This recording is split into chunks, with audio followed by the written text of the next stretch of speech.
ở dân tịch hay dâu mình khi ắt tăng đựng tịch khi giòn hắn lẩu cái bát thum thu mình thu miến lão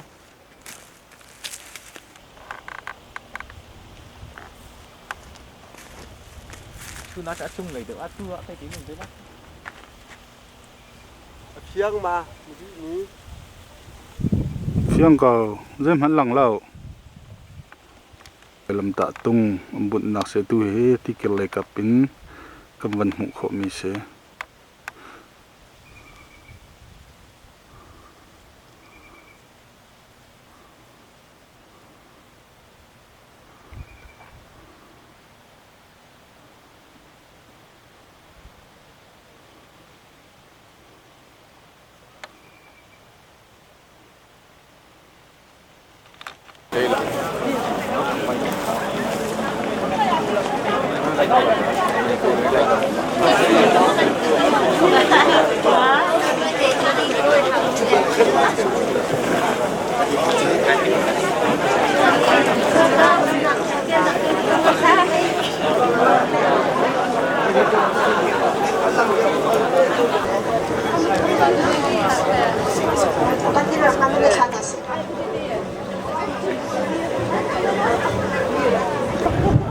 Hello.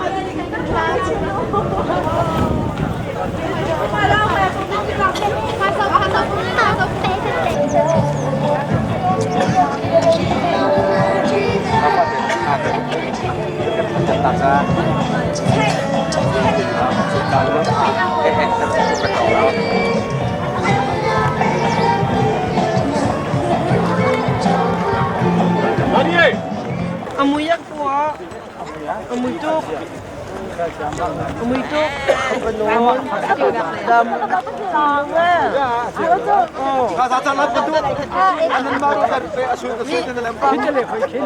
na ho da na kale kilo na ngai lo mu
Yesterday told me till I told him ya piano. You love the magic that they teach.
Min thang tu nu na se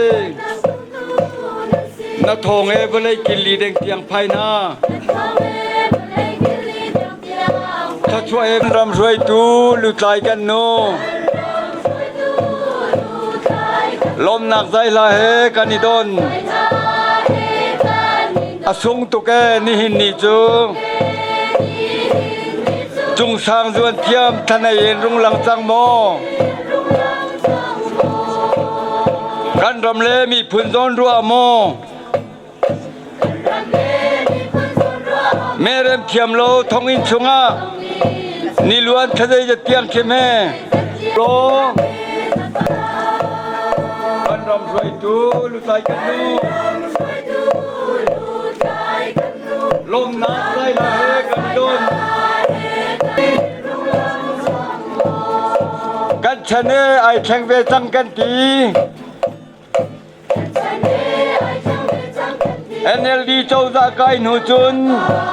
มีปุ่นเทคนาคมกิโลสัลตางมีนาลวตักตักเขียงอันตุมอันแม่อนวมตุเกกันรำเตหี NLD เจ้า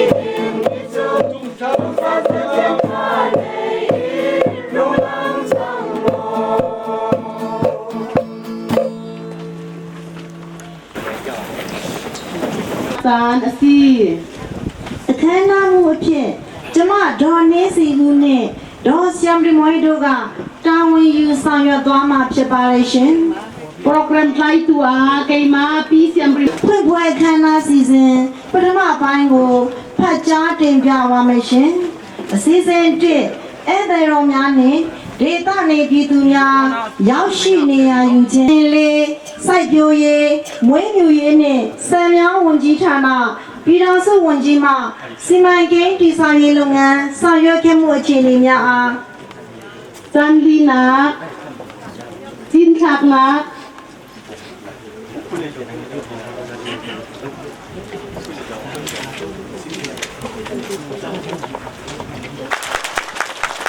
စီစီရနိုင်ငံတော်၏အတိုင်းတဲ့အားလုံးကိုကျမ်းမာပါစေချမ်းသာပါစေဖျားသခင်အောင်ကြည့်ပေးပါစေလို့ဆုမွန်ကောင်းတောင်းလိုက်ပါတယ်ပထမဦးဆုံးတော့ကျွန်မတောင်းမှာတော့ကျွန်မဒေသခံဘာသာစကားနဲ့ဒီလိုနှုတ်ခွန်းဆက်နိုင်တဲ့အခြေအနေမရှိတော့တောင်းပါမယ်ဒါလည်းကျွန်တော်တို့နိုင်ငံကပြည်တော်စုကြီးဆိုတော့တိုင်းသားလူမျိုးစုံပြောတဲ့စကားအမျိုးစုံရှိတဲ့နိုင်ငံဆိုတော့အခက်အခဲတွေဖြစ်တတ်ပါတယ်ဒါပေမဲ့အရေးကြီးတာကျွန်တော်တို့နှလုံးသားချင်းနေဆောက်ဖို့ပါပဲပြောတဲ့ဘာသာစကားချင်းမတူပေမဲ့နှလုံးသားရဲ့စေတနာမေတ္တာချင်းတူလို့ရှိလို့ရှင်ကျ ကျွန်တော်တို့နိုင်ငံဟာအင်တာမှာပြောရှင်ချမ်းမြေတဲ့နိုင်ငံကြီးဖြစ်မယ်ဆိုတော့ကျွန်တော်လုံးချမလို့မြုပ်ကြည့်ရဲ့မြုပ်ကြည့်နိုင်တဲ့ကိစ္စဖြစ်ပါတယ်။ဒါကျွန်တော်တို့အခုမလာတဲ့ခါကျတော့တချင်းလေးနဲ့ကြိုဆိုပါတယ်။တချင်းလေးမှာကျွန်တော်ကိုကြောင်းထားသမီးလေးနဲ့ကြိုဆိုတဲ့ခါကျတော့ဟိုအရင်ကျွန်တော်ချင်းကိုလာရုံရတယ်။တို့ပုံကျုပ်သမီးဆိုပြီးကြိုဆိုတာကိုကျွန်တော်မှတ်မိပါတယ်။ဒါကြောင့်မလို့လေကျွန်တော်တို့ပုံမှာချင်းတိုင်းသားများထားတဲ့မေတ္တာစေတနာကိုမြေတံပိုးကြီးတယ်လို့ဆိုတာကျွန်တော်လည်းပြောရပြတာဖြစ်ပါတယ်။ဒီကြီးရဲ့နောက်ရှင်မကိန်းကြီးဟာတိတ်တိတ်လေးလို့ပြောလို့ရတယ်ပေါ့နော်။ဒီနည်းအားဖြင့်ဒါနဲ့ဒီရေတော်တမန်ရဲ့ဥပမာဆိုရှင်ဒီစီမံကိန်းကြောင့်လို့စိုက်ပျိုးရရမယ်။တောက်ရသုံးရရမယ်။ရက်စင်မီးရမယ်။နောက်ပြီးတော့လည်းဒီဟာကိုအခြေပြုပြီးတော့လမ်းပန်းဆက်ဒီစီမံကိန်းလေးတိတ်တိတ်လေးတစ်ခုဟာဒီဒေသကပြည်သူတွေအတွက်ရေရတယ်မီးရတယ်ရလန်းရတယ်နောက်ပြီးတော့ပညာရေးနဲ့ကျန်းမာရေးမှာအထောက်အကူဖြစ်တယ်ဒီတော့ဒီစီမံကိန်းလေးဟာကျွန်တော်တို့နိုင်ငံတနိုင်ငံလုံးရဲ့လိုအပ်ချက်တွေကိုရောင်မြန်ဟတ်တယ်လို့ဒီလိုအပ်ချက်တွေဖြည့်ဆည်းပေးလိုက်လို့ရှင်ဘယ်လောက်ကျွန်တော်တို့ပြည်သူတွေအတွက်ကောင်းကျိုးတွေရှိနိုင်မလဲဆိုတာကိုလည်းပြလိုက်တာဖြစ်ပါတယ်ကျွန်တော်တို့ရဲ့ဘုရားဘာသာမှာတော့ဉာဏ်တဘုံမျိုး၅ပါးဆိုတာရေမီးမင်းမချစ်တဲ့နှစ်သက်တဲ့သူနဲ့ခိုးသူဆိုပြီးတတ်မှတ်ထားပါတယ်။ဒီတော့ဒီခရီးဒီမှာဂိမ်းလို့ကြည့်လိုက်လို့ရှိရင်ဒီဉာဏ်တမျိုး၅ပါးကိုအောင်မြင်နိုင်တဲ့လမ်းစာကိုပြလိုက်ကြလို့ကျွန်တော်ပြောရင်လည်းမမှားပါဘူး။ရေရအောင်လို့ကျွန်တော်တို့လုပ်တယ်။ရေဆိုတာကတော့ရှိတော့ရေကြီးတာကိုကြောက်တာပေါ့နော်။ဒါရေကြီးခြင်းရဲ့အန္တရာယ်ကိုပြောတာပါပဲ။ဒါပေမဲ့တကယ်တော့ရေမရခြင်းဆိုတာလည်းအန္တရာယ်ပါပဲ။ပြီးတော့ရန်သူမျိုးတစ်ပါးဖြစ်တဲ့ရေကိုအဖက်ဖက်ကနေပြီးတော့ကျွန်တော်တို့နိုင်ရမယ်လုံလောက်တဲ့တောက်ရည်သူရအောင်လို့လုပ်ပေးနိုင်ရမယ်လုံလောက်တဲ့စိုက်ပျိုးရအောင်လို့လုပ်ပေးနိုင်ပါမယ်ရေကြီးမှုရဲ့အန္တရာယ်ကိုကျွန်တော်တို့ကာကွယ်နိုင်အောင်လုပ်ရပါလိမ့်မယ်မီးဆိုတာတော့အရင်ကလောင်းနေပြီးပြောတာပေါ့နော်ဒါပေမဲ့အခုခေတ်မှာဆိုရက်စက်တာမီးလို့လည်းပြောလို့ရပါတယ်လက်စက်မီးပေးခြင်းဆိုတာဟာလေပြည်သူပြည်သားတွေကို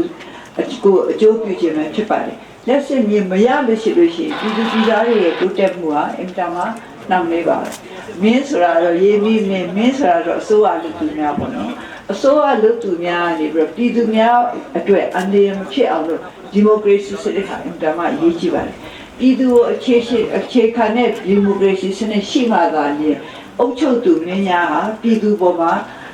ကောင်းကောင်းဆက်ဆံဖို့ကျွန်တော်တို့အာမခံကြည့်မှာဖြစ်ပါတယ်Now, much of it that do, much of it that do, so much of it that do now, machine also, tomorrow day of Chinty of Chinduya, my people. Much of it that much go both to our Peshalu Yame, the Midras in Narijam, Tvari and Nangani, you who net do tell our new Taro Miai, Luna, my people. Kodus are Taman Kodu, them hope out, Pidus, they call it, Pidu, Tama, Nagama, Kodu, the supervisor. ဒါဟာအဂတိလိုက်စားမှုပေါ့နော်အဂတိလိုက်စားမှုကင်းမှသာလျှင်ကျွန်တော်တို့ပြည်သူပြည်သားများဟာနိုင်ငံရဲ့အရင်းမြစ်တွေပြည်သူနဲ့ဆိုင်တဲ့ပစ္စည်းဥစ္စာဘဏ္ဍာတော်တွေကိုခိုးမဲ့သူတွေကိုကျွန်တော်တို့ဖယ်ရှားနိုင်မှာပါဒါဆိုတော့လေဒီမိုကရေစီစနစ်ရဲ့အဓိကရည်ရွယ်ချက်တစ်ခုလည်းဖြစ်တယ်ဒီမိုကရေစီစနစ်ကြောင့်လည်းအဂတိလိုက်စားခြင်းကိုကျွန်တော်တို့ဖယ်ရှားနိုင်ရင်အခွင့်အရေးတွေရပါတယ်ဒါလည်းကျွန်တော်တို့အစိုးရရဲ့ဥတီချက်တစ်ခုဖြစ်ပါတယ်ချုံုံပြီးပြောရမယ်ဆိုလို့ရှိရင်ကျွန်တော်တို့အစိုးရဟာပြည်သူပြည်သားများရန်သူမျိုး၅ပါးရဲ့အန္တရာယ်မှာကင်းဝေးအောင်လုပ်ပေးခြင်းနဲ့ပြည်သူပြည်သားများရဲ့ဖွံ့ဖြိုးတိုးတက်မှုအတွက်ပံ့ပိုးပေးခြင်းနဲ့ဒီလိုလုပ်တဲ့နေရာမှာပြည်သူပြည်သားများရဲ့ပူးပေါင်းဆောင်ရွက်မှုပါဝင်မှုဟာအင်တာမှာအရေးကြီးပါတယ်ပြည်သူပြည်သားများမပါတဲ့ဘယ်စီမံကိန်းမှမအောင်မြင်နိုင်ပါဘူးဒီလိုစီမံကိန်းလေးတစ်ခုပေါ်ထုတ်တယ်ဆိုတာကြောင့်မှဒီမှာဒေသခံပြည်သူပြည်သားများလည်းပါတယ်ဘိုးကအစိုးရရဲ့ဘဝပါဆောင်ရွက်မှုကလည်းလိုအပ်တယ်တခြားဘက်ကနေတို့ကြောင်းကျင်တဲ့သူတွေကုညီမစားမဲ့သူတွေအားလုံးကလည်းဝိုင်းပြီးတော့ပါတယ်ဒါကြောင့်မလို့စုပေါင်းအင်အားနဲ့သာချင်းကျမတို့ရဲ့အိမ်မက်တွေကိုကျမတို့အကောင့်ထဲပေါ်နိုင်မှာဖြစ်ပါတယ်ကျမဒီလိုချင်းပြည်နယ်ကိုလာနိုင်တဲ့ခါတိုင်းမှာစိတ်ချမ်းသာရပါတယ်ချင်းတိုင်းသားများရဲ့နှွေးထွေးမှုချင်းတိုင်းသားများရဲ့ဒေသရဲ့အခက်အခဲတွေကိုကြံ့ကြံ့ခံနိုင်မှုဒါပေမဲ့ကျွန်တော်စစ်တိုင်းကားတွေကိုတခုတော့ပြစ်တာရခံနေတယ်တက်ပြင်းနေခုတ်တဲ့အလေးထားတော့လုံးဝပြအောင်လုပ်ကြပါဘာဖြစ်လဲဆိုတော့ဒီကိုကျွန်တော်ရဟရင်နဲ့လာတဲ့ခါကြလို့ချင်း ဒီမှာတက်တော်တွေဘယ်တော့ပြုံးပြီးသွားပြီလဲဆိုတော့တွေ့ရပါတယ်ဒါကကျွန်မတိအောင်ပြောတာပါနှိုင်းရှင်တဲ့အနေနဲ့ပြောတာမဟုတ်ပါဘူးကျွန်တော်တို့မကြခင်ကကချင်ပြည်နယ်သွားတဲ့ခါကျကြည့်လိုက်တဲ့ခါကျတော့အုတ်တွေကတခါရဲ့အင်ပရာမစိမ့်လာပြီးတော့တမ်းမှန်နေတာကိုကျွန်တော်တို့တွေ့ရတယ်ချင်းပြည်နယ်မှာလည်းဒီတိုင်းပဲပြန်ပြီးတော့ဖြစ်စေချင်တယ်ဒီတိုင်းဖြစ်လို့ဆိုတာကျမတို့ဒီအတိုင်းသားတွေတူးချင်းမှာလုံနိုင်တဲ့အင်အားလည်းရှိတယ်လုံရမယ့်တာဝန်လည်းရှိတယ်ဒါကြောင့်မလို့ကိုယ့်ရဲ့ပတ်ဝန်းကျင်ကိုစိတ်မဆုပ်ပြအောင်လို့လုပ်ကြပါတဘာဝပတ်ဝန်းကျင်ကိုကျမတို့လုံးဝမပြောင်းလဲပဲတော့လုပ်လို့မရဘူးဒီဟာလေဒီကျွန်မစီမံကိန်းဆိုတာလေဒါတဘာဝအရာပေါက်လာတာမှမဟုတ်ပဲလူကလုပ်တာပဲတဘာဝကိုပို့ပြီးတော့ကျမတို့ဒီဒေတာကိုမြှဝဲနေထိုင်တဲ့လူတွေရောတရိစ္ဆာန်တွေရောကောင်းမွန်အောင်လို့ကျမတို့ကြည့်ပြီးတော့ထိတ်သိမ်းရသွားမှာပါဒီတဘာဝကိုလုံးဝမပြုတ်ဘူးလုံးဝမချစ်ဘူးဒီတိုင်းမပြောင်းမလဲထားမယ်ဆိုတာတော့မဖြစ်နိုင်ပါဘူးကျမတို့ဖွံ့ဖြိုးရေးအတွက်ကျမတို့ရဲ့ခေတ်ဆက်လိုအပ်ချက်အရာကျမတို့ပြုပြင်သွားမှာပြုပြင်တဲ့နေရာမှာတော့အားလုံးအတွက်အကျိုးရှိအောင်ကြည့်ရမယ်ဆိုတော့ကျမပြောသလိုပေါ့နော်လူတွေအတွက်တည်းမဟုတ်ဘူးတရိစ္ဆာန်များအတွက်ပါကြည့်ရပါကျမတို့ကတာဝန်ရှိပါတယ်ကျမတို့နေတဲ့ကဘာကြီးပေါ်မှာတာဝန်ရှိတယ်ကျမတို့နေတဲ့မြေပေါ်မှာတာဝန်ရှိတယ်ကျမတို့တောက်တဲ့ရေပေါ်မှာတာဝန်ရှိတယ်ကျမတို့သုံးတဲ့မိပေါ်မှာတာဝန်ရှိတယ်အားလုံးကတာဝန်ယူမှဒီရေမီးမြင်းမချမနဲ့တက်တယ်သူခိုးသူဆိုရရန်ဒီအန်ဒီရီအားလုံးကိုကြော်လွှားပြီးတော့ကောင်းတဲ့အကျိုးတွေရဖို့ပဲကျွန်တော်လုပ်နိုင်မှာဖြစ်ပါတယ်အခုဒီနေ့အတွက်ဒီဟုံးလေးချုပ်နေတယ်တော့ကျွန်တော်တောင်းပန်စကားပြောရမှာတော့ကျွန်တော်နောက်ကျသွားတဲ့ကိစ္စပါနောက်ကျသွားတဲ့ဆိုတာလေကျွန်တော်တို့အနေနဲ့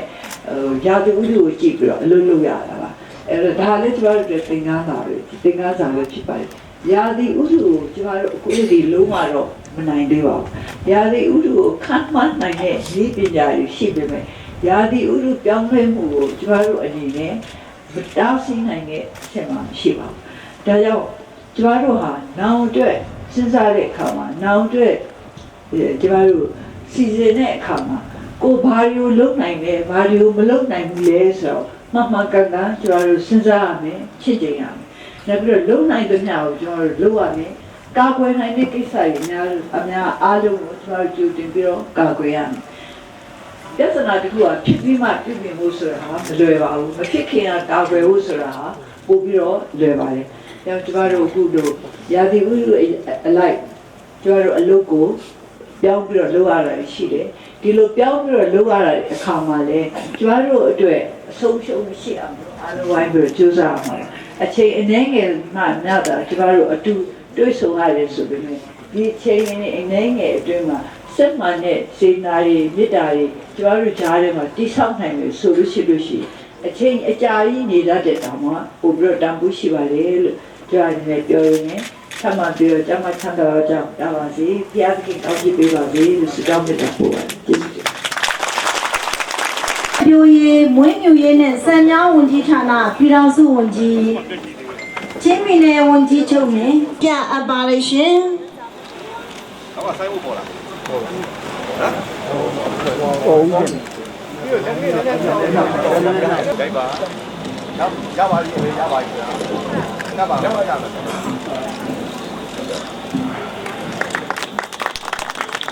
အစည်းအဝေးရမှတ်တမ်းတင်တပ်ပုံရိုက်ကူးရန်ဖြစ်တဲ့အတွက်နေရာယူပေးကြပါရန်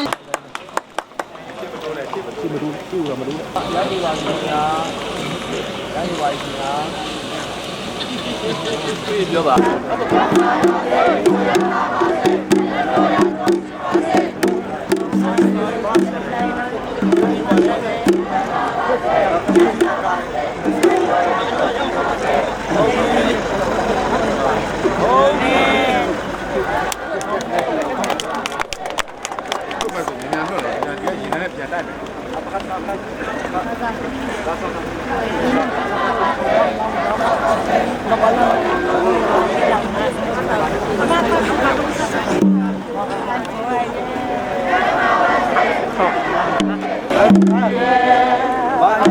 Bye.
아,